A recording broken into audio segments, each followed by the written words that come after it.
All right, we're gonna start doing political education for the general public.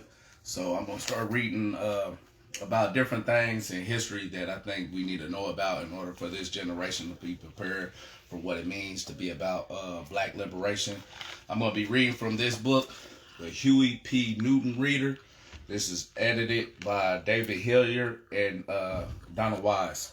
So this book is a compilation of a lot of Huey P. Newton writings, speeches, different mandates he put out and various things. I wanted to start off with their ideology because a lot of people don't understand how important ideology is.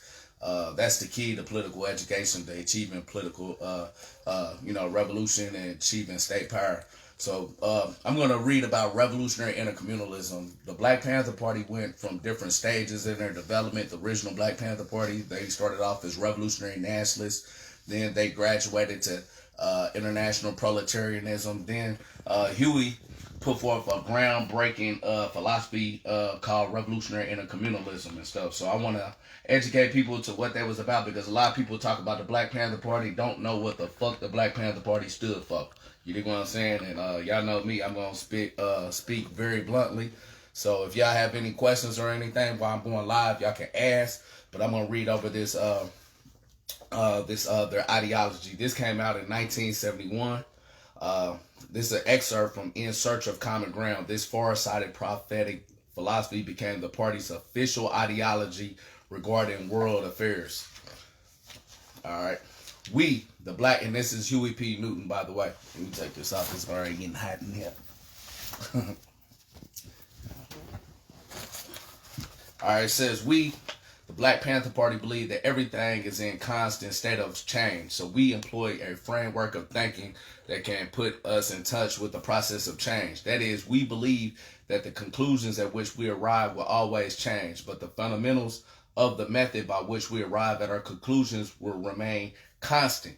Our ideology, therefore, is the most important part of our thinking. The most important part, not the guns, not out here talking about off the pigs and stuff like this. Our ideology is helping us understand the problem, therefore understanding what the solution is. Therefore, there are many different ideologies or schools of thought, and all of them start with an a priori set of assumptions. Mankind is still limited in its knowledge and finds it hard at this historical stage to talk about the very beginnings of things and the very ends of things without starting from premises that cannot yet be proved. This is true of both schools of thought, the idealists and the materialists. When you look at philosophy, everything can be broken down in two categories. You have the idealist schools of thought and you have the materialist schools of thought. The idealists base their thinking on certain presumptions about things of which they have very little knowledge. The materialists like to believe that they are very much in contact with reality or the real material world, disregarding the fact that they only assume there is a material world. The Black Panther Party has chosen materialist assumptions on which to ground its ideology. We are materialists, in particular, dialectical materialists.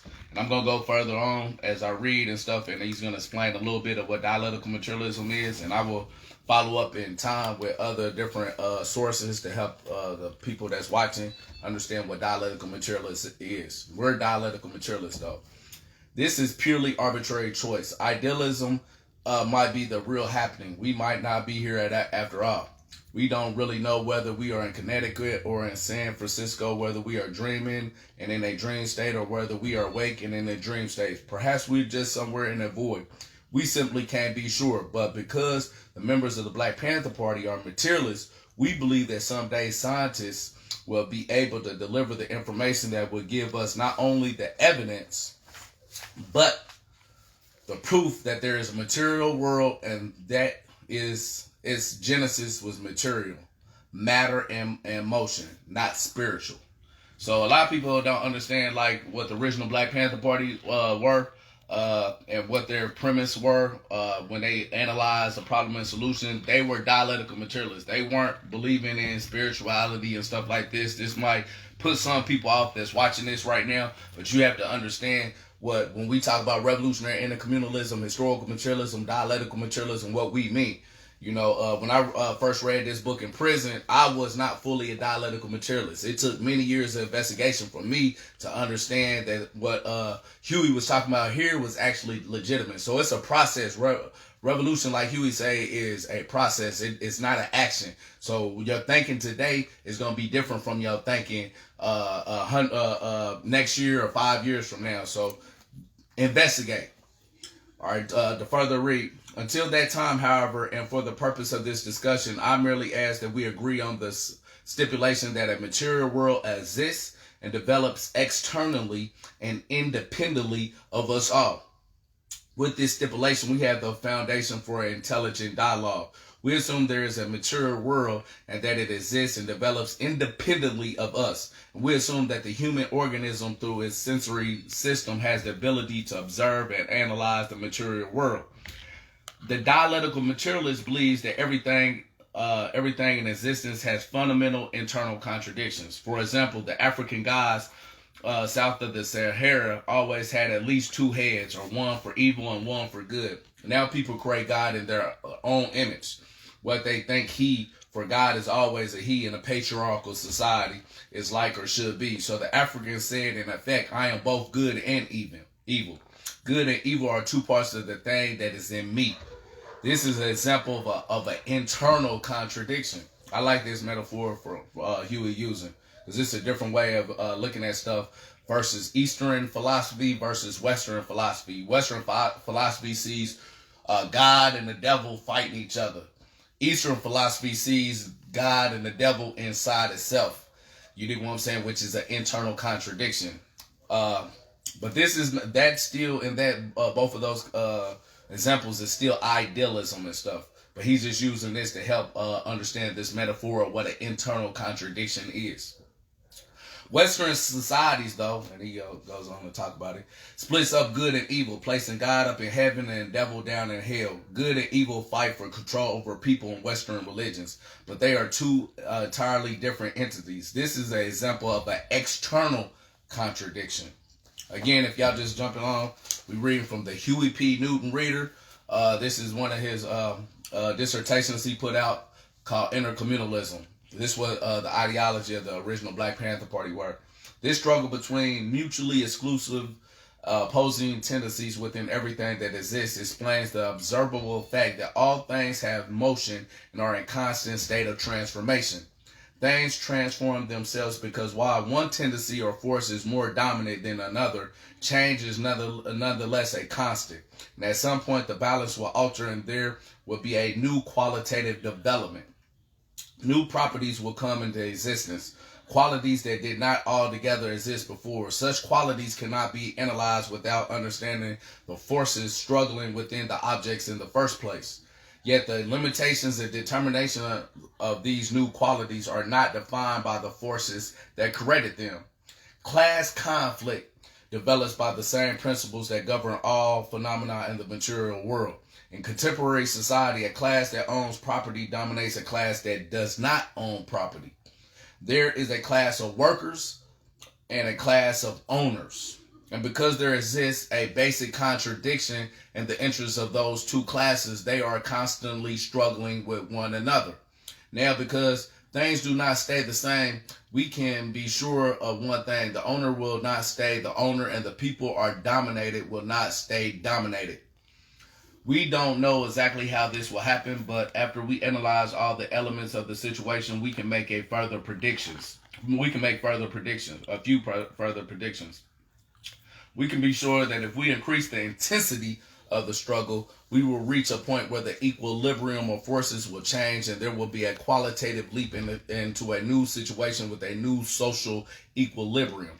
I say leap because we know from experience of the physical world that where transformation of this kind occur, they do so with great force. These principles of dialectical development do not represent an iron law that can be applied mechanically to the social process. There are exceptions to those laws of development and transformation. One cannot always predict the outcome, but one can, for the most part, gain insight to manage the process.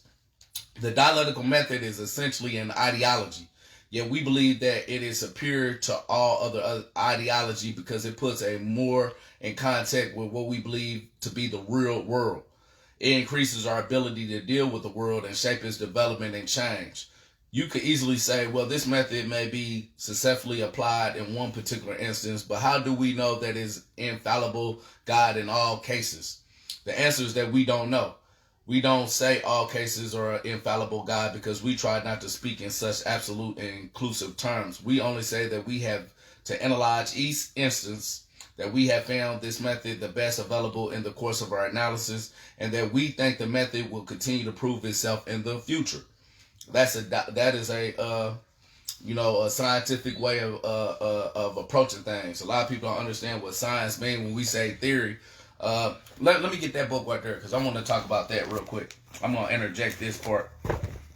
What theory? Yeah, what it means when scientists say theory, so people understand that, because a lot of people don't understand what theory means.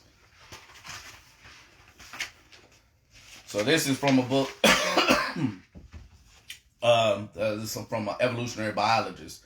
She says, while in everyday language a theory often means a guess or something that has not been proven to be true, in science a theory reflects a complex body of thought that ties together a number of different ideals and proposals which successfully explain from a number of different angles the basic principles and mechanisms involved in a natural process, such as the origins and later development of some part of actual material reality. Scientific theories which have been repeatedly tested and verified and that are now supported by extensive accumulated scientific evidence, such as the theory of gravitation, the Copernican theory of the motion of planets, including the Earth around the sun, and the theory of evolution, are considered by the scientific community to be well-established scientific facts. So this is what Huey P. Newton talked about right here. We don't speak in absolute terms, but we recognize that with science and with theories and stuff, it is a way to gauge the actual material world, and the evidence that's been accumulated over time has verified our analysis over and over again.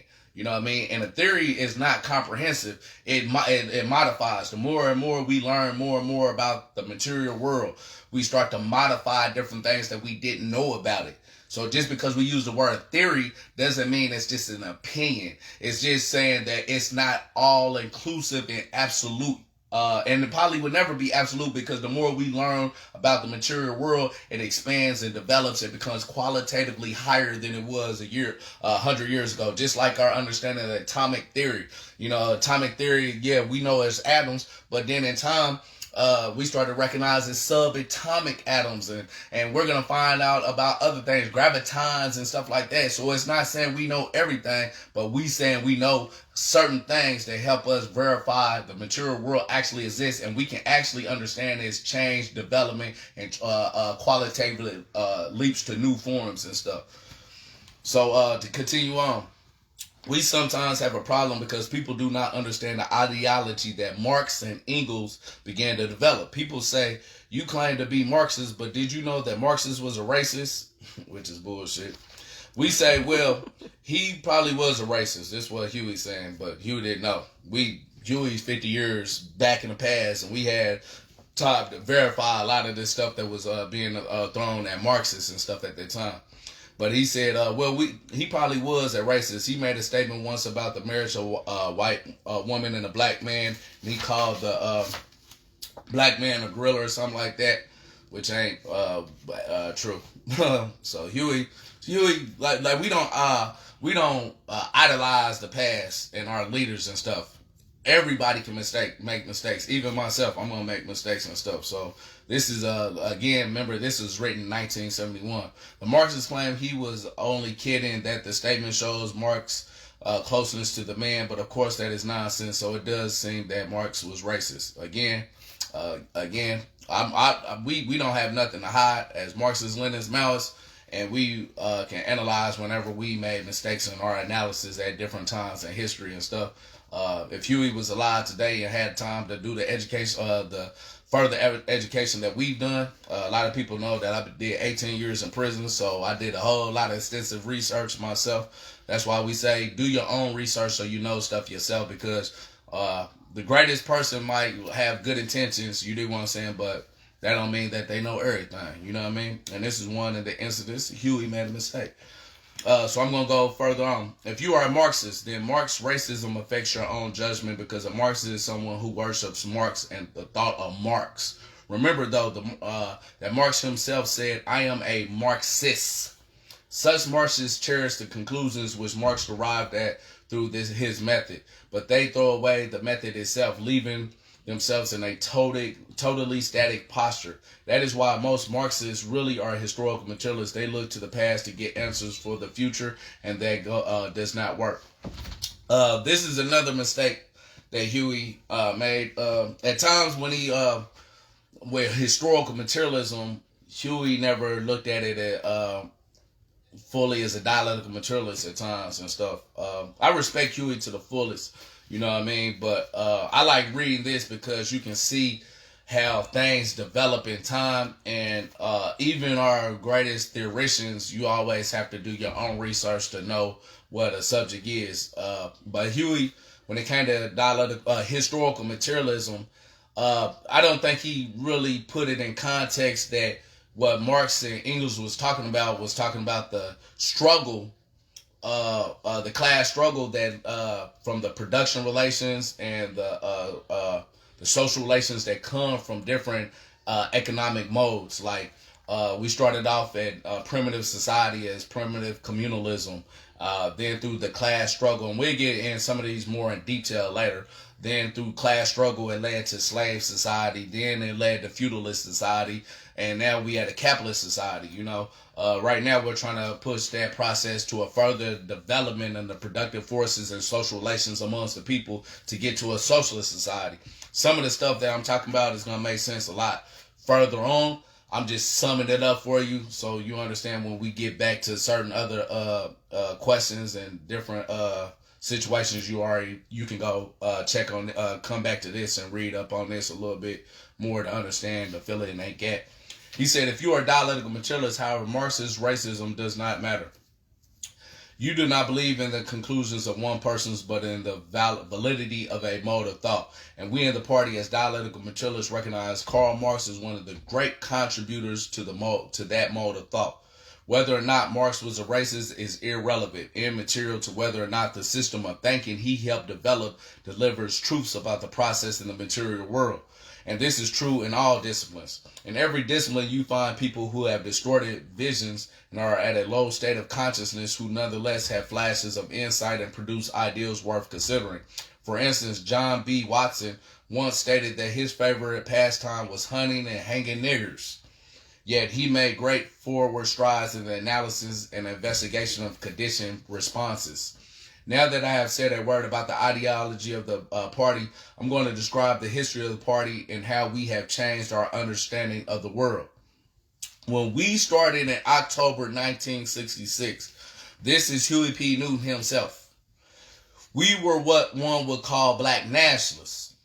We realized the contradictions in society, the pressure on black people in particular, and we saw that most people in that past had solved some of their problems by forming into nations. We therefore argue that it was rational and logical for us to believe that our suffering as a people would end when we established a nation of our own, composed of our own people. So before I continue on, that's how the Black Panther Party started off. They were black nationalists, okay? Huey P. Newton. Again, if you're just jumping on, we reading the Huey P. Newton Reader, edited by David Hilliard and Donald Wise. I would recommend that you get this book so you can understand what the original Black Panther Party stood for. So anybody that's not standing on this is not reflecting what the original Black Panther Party stood on. But this is talking about the evolution of the party right now. After a while, we saw that something was wrong with this resolution of the problem. In the past, nationhood was a fairly easy thing to accomplish. We look around now, though, we see the world and the land space, the livable parts as we know them, is pretty well settled. So we realized that to create a new nation, we would have to become a dominant faction in this one. And yet the fact that we did not have power was the contradiction that drove us to seek nationhood in the first place. It is an endless cycle, you see, to achieve nationhood. We needed to become a dominant force, but to become a dominant force, we needed to be a nation. So we made a further analysis and found that in order for us to be a dominant force, we would at least have to be great in number. We developed from just plain nationalists or separatist nationalists into revolutionary nationalists. We said that we joined with all the other people in the world struggling for decolonialization and nationhood and called ourselves a dispersed colony because we did not have the geographical concentration, because we did not have the geological concentration that other so-called colonies had.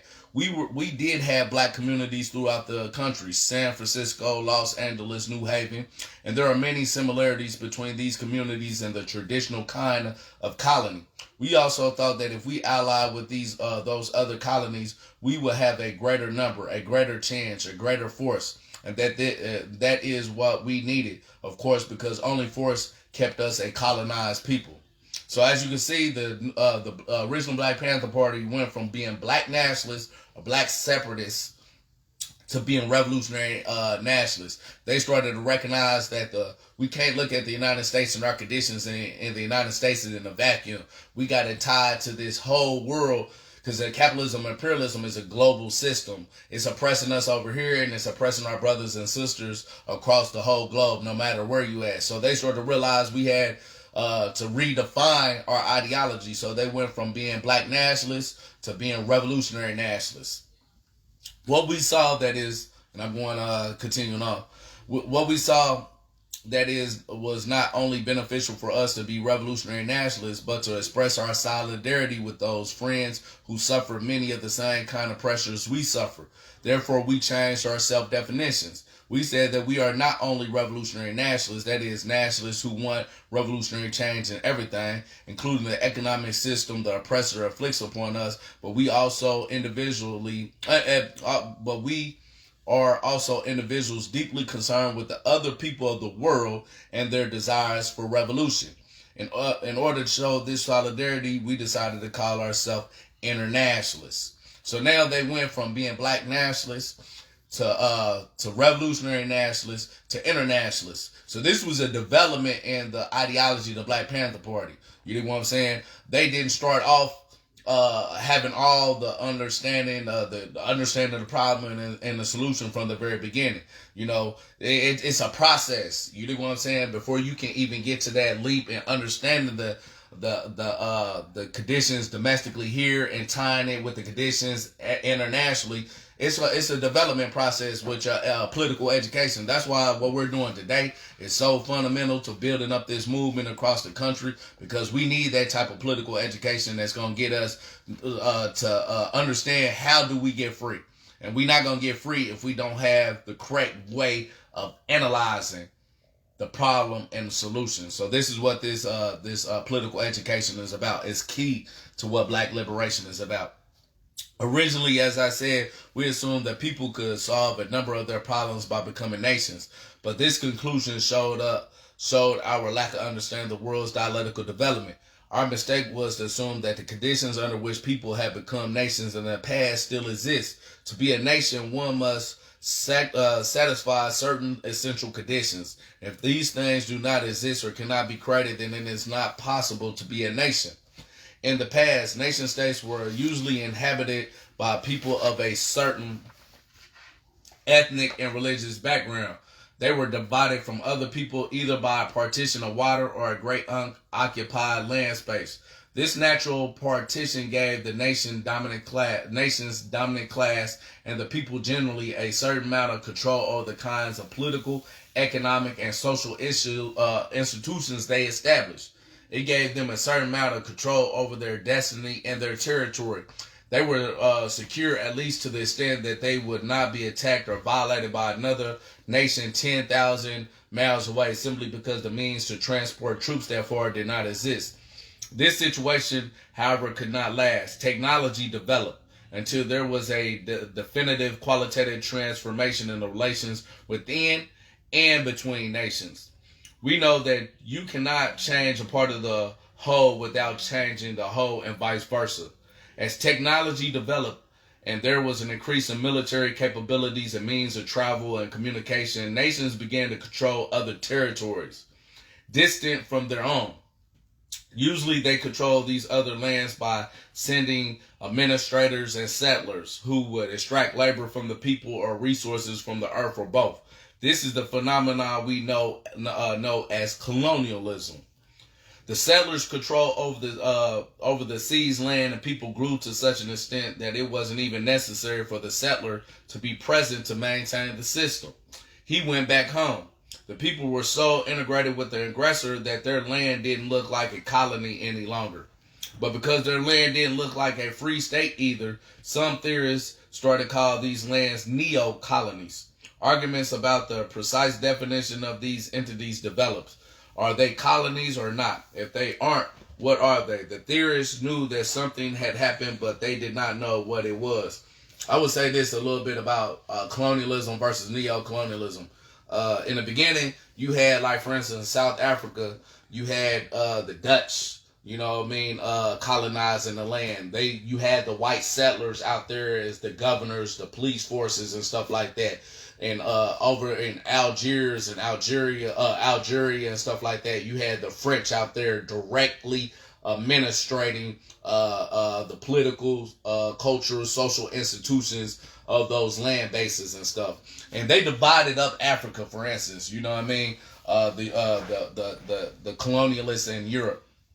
I think 1898 was the Berlin Conference when they was partitioning up a lot of parts of Africa and stuff and deciding on who gets what. You know what I mean? But this was a direct colonial control with the white settlers being the government. You know what I'm saying? The governors, the politicians, the police forces and stuff like that, and the also playing the role of in the economy. They control the economy, all the businesses, corporations, mines, different things to extract resources from Africa. They directly control that.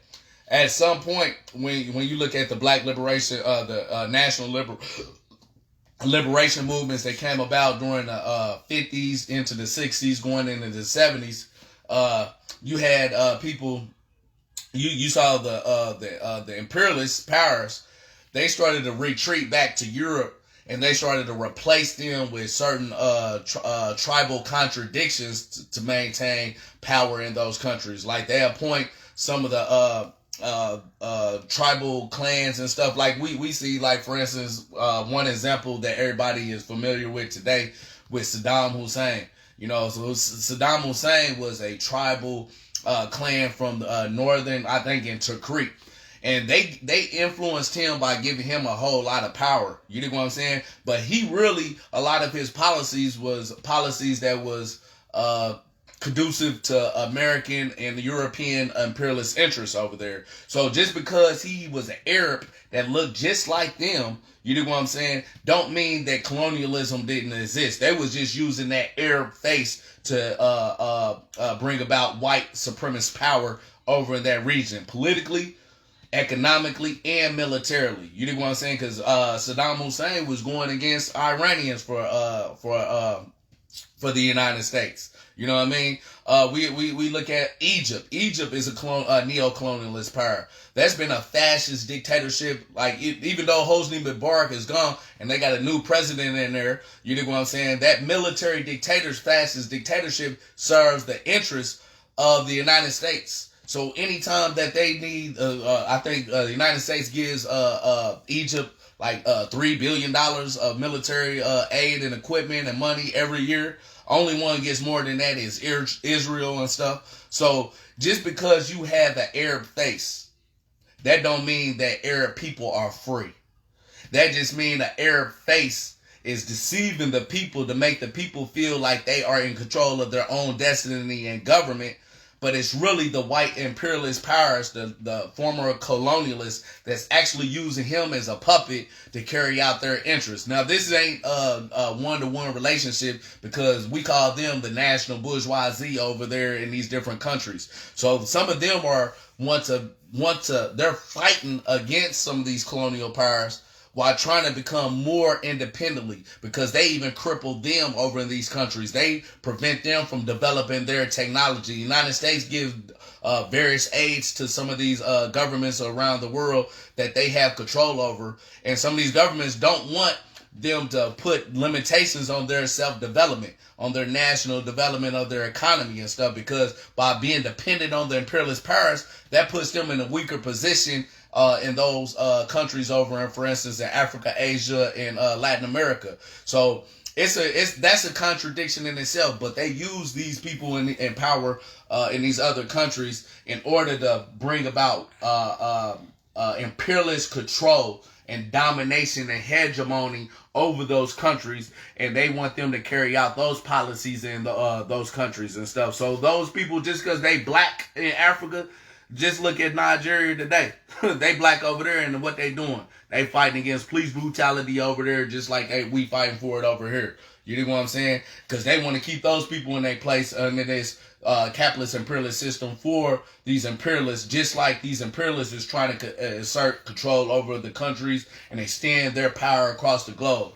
You know what I'm saying? So we'll talk about that more when I get to reading The Wretched of the Earth by Franz Fanon, because he talks a lot about Neo Colonialism and colonialism, but that's just a rough draft of a little bit of that.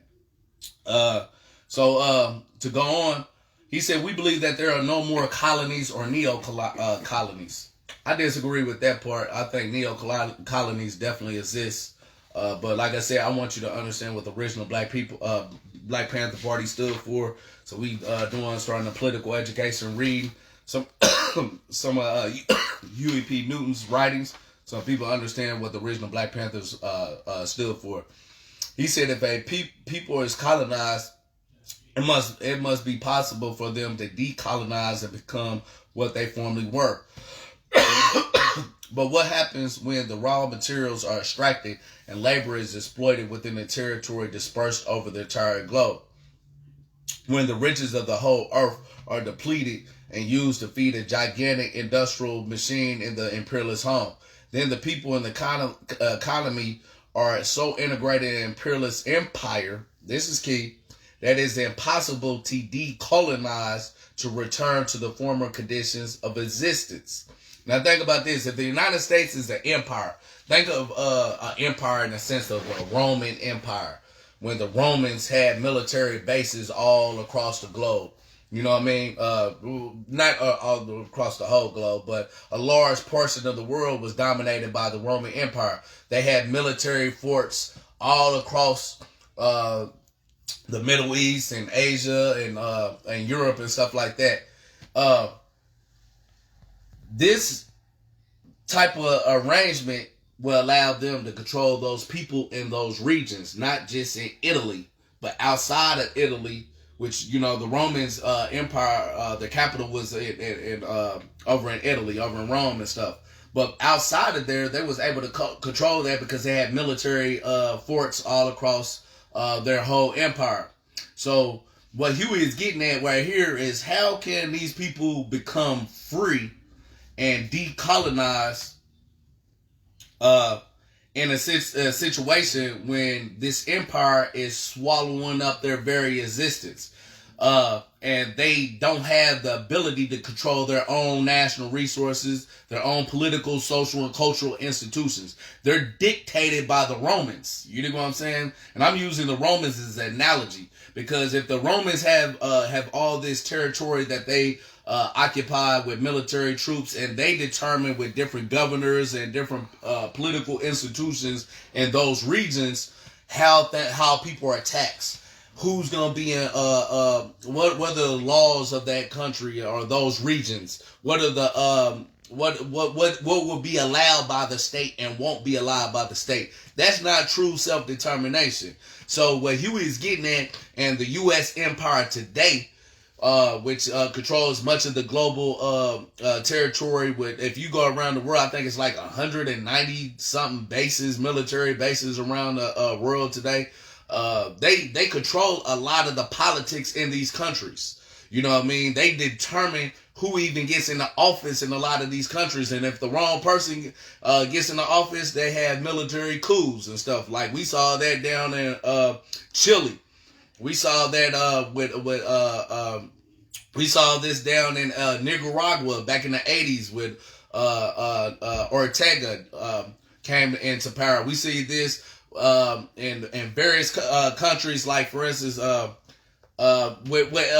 trying to think of recent ones that everybody will be familiar with, like in Afghanistan and over in Iraq. You know what I mean? If Saddam Hussein, which was they man that was in power for a long time, if he started getting out of pocket, well, the United States said, "Oh, okay, well, we're gonna come over there and remove you, and then we're gonna put in the people that we feel like is gonna serve our interests." You know what I'm saying? Same thing in over in Afghanistan. You know what I mean? Which is ironic because when and this is one example I want to show the power of the people, no matter if our ideology is different from them, and we definitely don't support Islamic fundamentalism. That's not going to free us.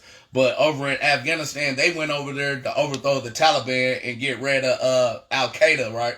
Well, because they went in a territory where the people's organized around and they wasn't about being colonized and was resistant to being colonized by the United States, they was able to push the United States to the period where they are now, where they just had a sit down with the Taliban and have a peace treaty with them and told the Taliban they're about to leave. But I thought just 18 years ago, 20 years ago, y'all went over there to overthrow the Taliban.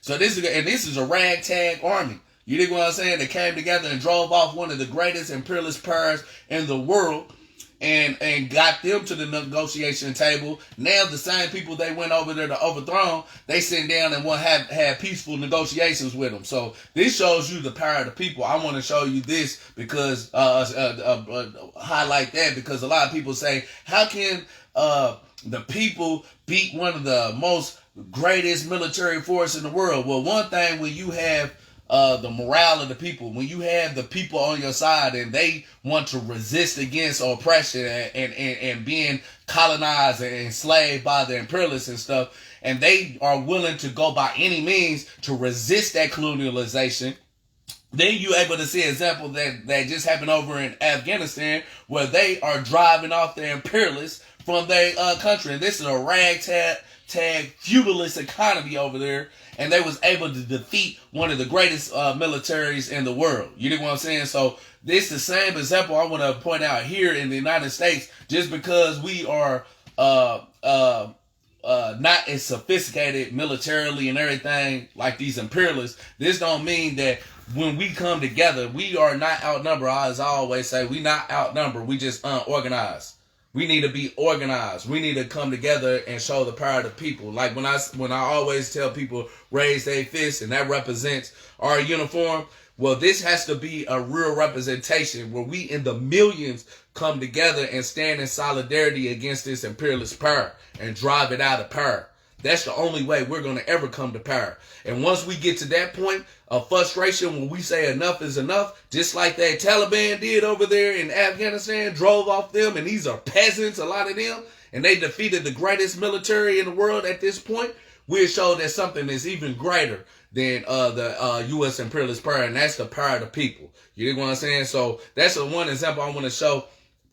I want to say this last thing, and I'm almost done. I got one more page, but this just go to show, because this is a problem in the United States since I brought up Afghanistan. The Taliban was able to pretty much deplete the heroin trade over in Afghanistan when they was in power. And like I said, we don't support Islamic fundamentalism at all. But this is an example of what's going on in the country, and I think people need to pay attention to. They were able to pretty much eliminate heroin and poppy production over in Afghanistan. Soon as the United States go over there and they started to carry out imperialist invasion of that country, voila, heroin and poppy production is at an all-time high. So don't be misled, bamboozled, led astray, ran amok, like Malcolm said, about why all this heroin is in our communities around the United States. When the United States over there and they invade this country and magically all this poppy and heroin is booming over in Afghanistan, and now we got it over in the streets, but the Taliban was able to damn near bring it to where it was very little production at all over there. Come on, that tells you something. They're in the drug trade. They want to use heroin to destroy our community. So this is another reason why we need to defeat this imperialist power, because they're destroying our communities with these drugs in our community. And people ain't calling out for what it is. All this war on drug stuff is to really depoliticize us. It's to destroy our community and not give us the what we need to come together and organize. Because if you hooked on drugs, you're not going to be in here thinking about your community. You're going to be taken from your community. If you hooked on the addiction of drugs, you're going to be doing the same thing in the opposite way. You're going to be preying on the community and instead of being out here invested in the community and being a part of the community. I just want to make that point. But anyway, to get back to this, and I'm almost done. Now I'll wrap this up. He said colonies cannot decolonize. Okay. Go back down. We say the world today is a dispersed collection of communities. A community is different from a nation. A community is a small unit with a comprehensive collection of institutions that exist to serve a small group of people. And we say further that the struggle in the world today is between the small circles that administers and profits from the empire of the United States and the peoples of the world who want to determine their own destinies. We call this situation intercommunalism. We are now in the age of reactionary intercommunalism, in which a ruling circle, a small group of people, control all other people by using their technology. At the same time, we say that this time technology can solve most of the material conditions people face. That the material conditions exist that will allow the people of the world to develop a culture that is essentially human, and would nurture those things that would allow the people to resolve contradictions in a way that would not cause the mutual slaughter of us all.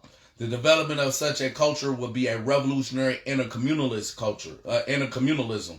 Some communities have begun doing this. They have liberated their territories and have established provisional governments. We recognize them and say that the governments represent the people. He named some of these governments. They're no longer about the people. And there's no communist governments today. But this goes to show you how at one point government can be in going down the right path and then turn into its opposite and become the new oppressors of the people. This is why we must not make the same mistake. But I'm just going to name these governments so you understand that if we don't understand how to rebuild that society and keep the revolution going forward, we can turn back and become the same oppressive class that was oppressing us before when we come to power.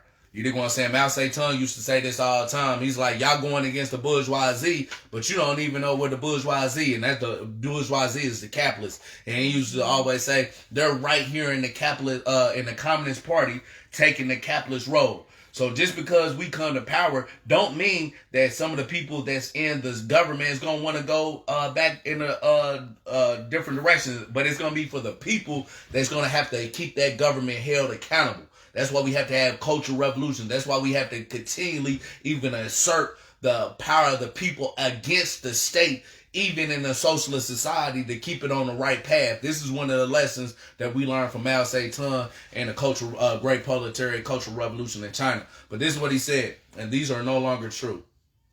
We recognize them and say that these governments represent the people of China, North Korea, the people in the liberated zones of South Korea, and the people of Vietnam.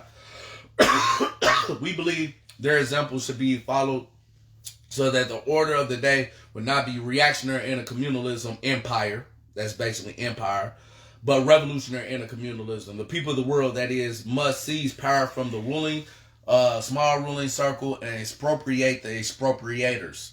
Pull them down from their pinnacle and make them equals, and distribute the fruits of our labor that have been denied us in some equitable way. We know that the machinery to accomplish these tasks exists, and we want access to it. Imperialism has laid the foundation for world communism, and imperialism itself has grown to the point of reactionary intercommunalism because the world is now integrated into one community. The communications revolutions combined with the expansive domination of the American empire, has created the global village. The peoples of all culture are under siege by the same forces, and they all have access to the same technologies.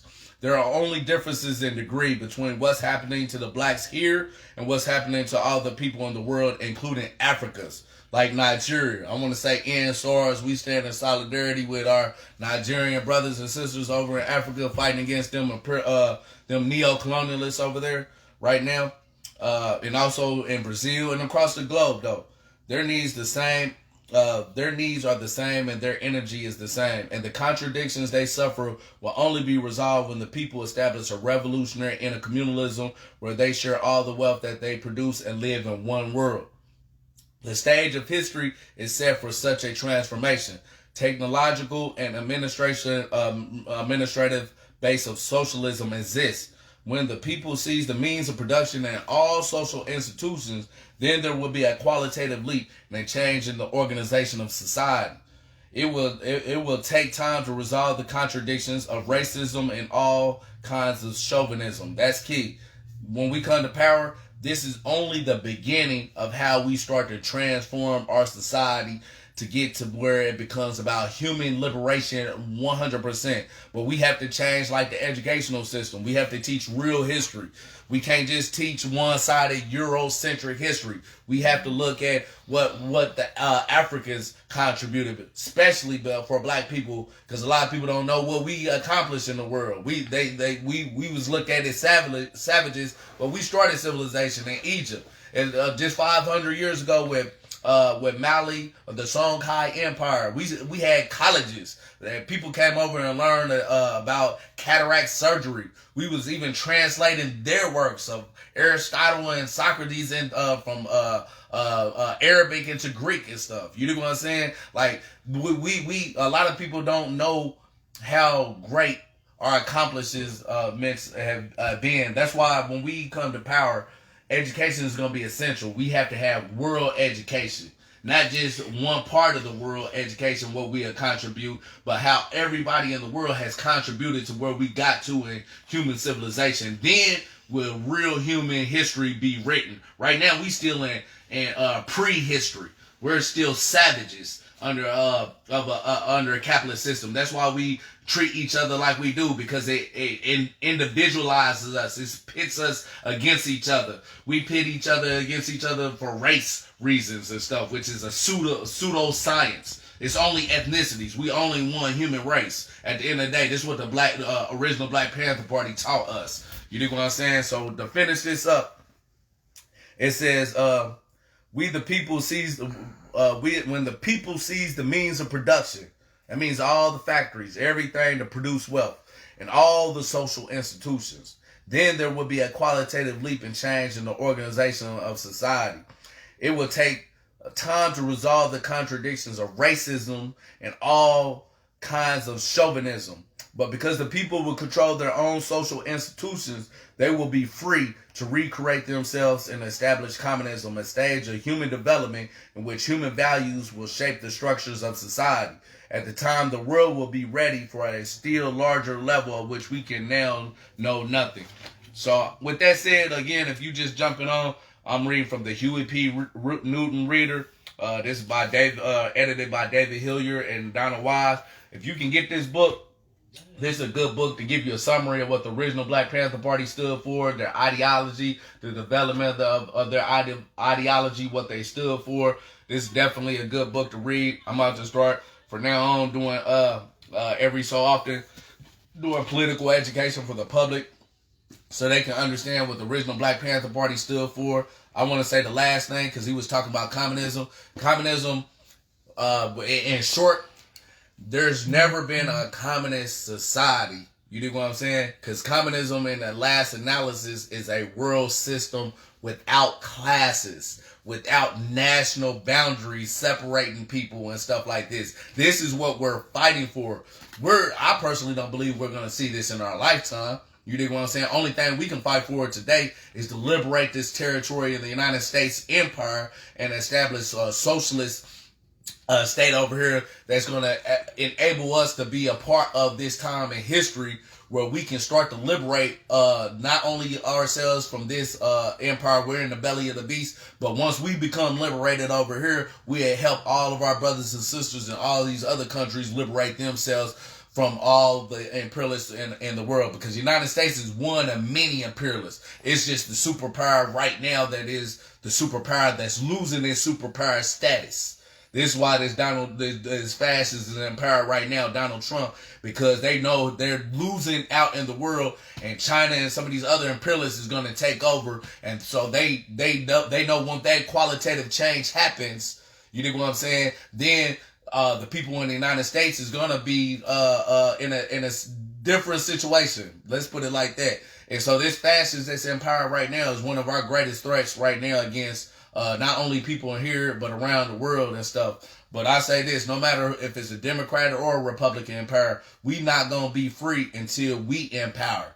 And this is how we need to start thinking. We got to stop thinking Democrats and Republican all the time.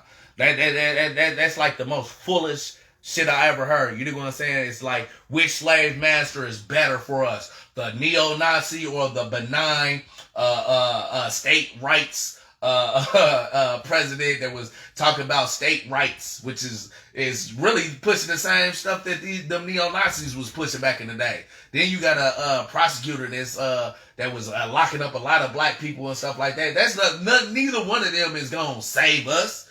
We was getting killed long before they even was running for office, or even Obama. What did Obama do? You know what I'm saying? We was getting killed during Obama and Bill Clinton. So none of them is gonna save us. Them are the same people who's calling us super predators. You know what I'm saying? These are the same people who's pushing a war on drugs against in our community. They on the same page. They just different types of forms of control, of dictatorships, class dictatorships. You know what I'm saying? The fascists, the overt fascists, they want to roll us back. Let's keep it real. They want to roll us back to the 1930s. They want black people to walk around with our head down, and we can't look at a white woman, and whenever we go talk to a white person, we got to say, yes, a boss and all that. Well, we ain't going for that shit at the end of the day. So y'all got us fucked up over that. You know what I'm saying? But as far as these liberal fascists, they just want to shake our hands and smile in our face, but call us niggas behind closed doors. It's the same shit. You know what I'm saying? If you ask me, one of them is outright telling you, like Malcolm X said, the Republicans, they wolves. They letting you know that we gonna eat you sheep. You know what I'm saying? Where the Democrats, they like foxes. They gonna prey and be cunning on the sheep. You know what I'm saying? That's why we have to be standing for the people. That's the only option we have to liberate ourselves. So with that said, I want y'all to start liberating, start tuning in whenever we talk. Next time, maybe we'll have more time to do questions and answers and stuff like that. But we've been doing this for a long time up to this point. So I hope everybody enjoyed this, and we're going to start doing this from now on so we can educate the people what this Black Liberation Movement is about. With that said, all power to the people.